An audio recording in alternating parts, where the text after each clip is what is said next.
In this season of The Big Talk, you are going to have access to the most incredible speakers who recently performed at the virtual showcase, which is the culmination of the Big Talk Academy, my 12-week signature speaker training.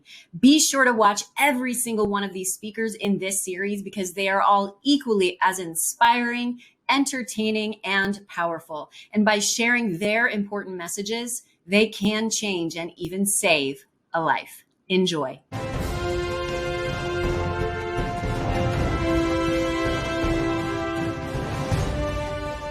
Rachelle Lefevre has been a successful film and television actor for over 20 years. Born in Montreal and fluent in French, Rachelle currently resides in LA with her husband, their 2 children, and 2 rescue dogs. As an adoptive mother, Rachelle is a proud supporter of adopttogether.org. Let's welcome to the stage Rachelle Lefevre with Transforming Pain into Purpose. When I was 8, my alcoholic father granted my abusive bipolar mother sole custody. And that was exactly as healthy as it sounds. I've been working through my traumatic childhood for over 20 years. I've taken it to therapists, body workers, energy workers, mestres, gurus, primal scream workshops, God. Basically, if there was a doorway with any form of the word healing above it, I've walked through it. And that works. In fact, I can't recommend that highly enough. But for all the progress that I made, as deeply as I was willing to dive into my pain in order to heal, there was one thing I couldn't do. I couldn't make it mean something. Let me be clear. I'm not talking about a reason. I know the reason. My father's alcoholism rendered him unable to protect me. And my mother's mental illness rendered her unable to control her impulses, most of which were rage. And there was a lot of healing for me, a lot of recovery in understanding those things. But what I needed was for what I experienced to have purpose. Otherwise, I suffered for nothing. And that's unbearable.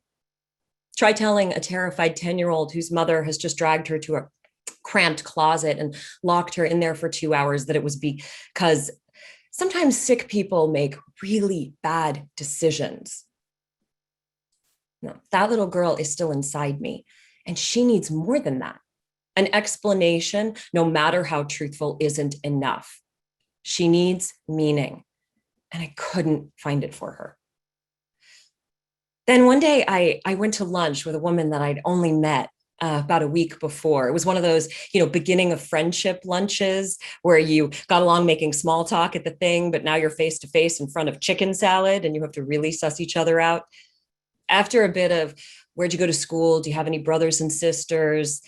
She was brave enough to start telling me about her mother. She said that her mother was cruel, manipulative, made her feel small. She shared a few of the 5,000 ways her mother had found to tell her that she wasn't and would never be good enough. And that maintaining a relationship with her mother now was so all-consuming, she didn't know how she would ever find self-worth or joy. It certainly wasn't the first time someone had talked to me about their mother in a way I could relate to, but I'd been making a deliberate choice all my life not to engage too deeply in these conversations for fear they would define me. I have a series of well-worn one-liners that allow me to convey I've had a similar experience without having to share much detail or connect too deeply around this particular commonality. When someone comes to my house and admits their habit of shoving everything into the closet in an effort to appear neat and organized, I'm happy to admit the same. I'm just not in the habit of then walking them over to my own closet and opening the door so that all of my old scripts, hair towels, and unread copies of The New Yorker can spill all over them. I don't know why I decided to open up to her in a new way. Maybe I was less intimidated because I barely knew her. Maybe that was the day I was finally ready. I'm not entirely convinced it wasn't the quality of the chicken salad, but whatever the reason, I began volunteering insights and discoveries that I had made while navigating my own journey. And it turns out, if you spend a quarter century exploring a territory, you know your way around. At one point, she said that people in her life had made her feel guilty for no longer wanting to have a relationship with her mother. And now she felt like a monster for even having considered it. I offered that if anyone in her life had treated her the way that her mother treated her, those same people would be begging her to end the relationship. And that this was the realization that had given me permission to distance myself from my own mother.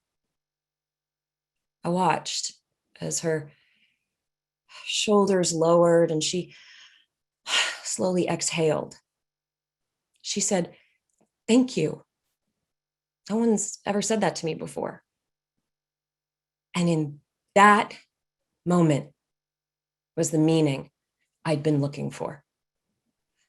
Please understand, I don't think that I'm the first person to discover that people who are experiencing pain and trauma and are in recovery can use those experiences to help others.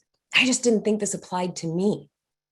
There are different kinds of trauma wounds, and mine had been telling me that no matter how much healing I did, some part of me would always be too broken to be a source of healing for someone else. But when she said thank you, the way that she did, I knew my trauma had been lying to me. I could be a source of healing for someone else. I just done it, sitting here in the Alcove Cafe and Bakery. It didn't matter that I wasn't a licensed therapist, or if I only said one helpful thing the entire conversation. What mattered was that all the work I'd been doing was no longer just serving me.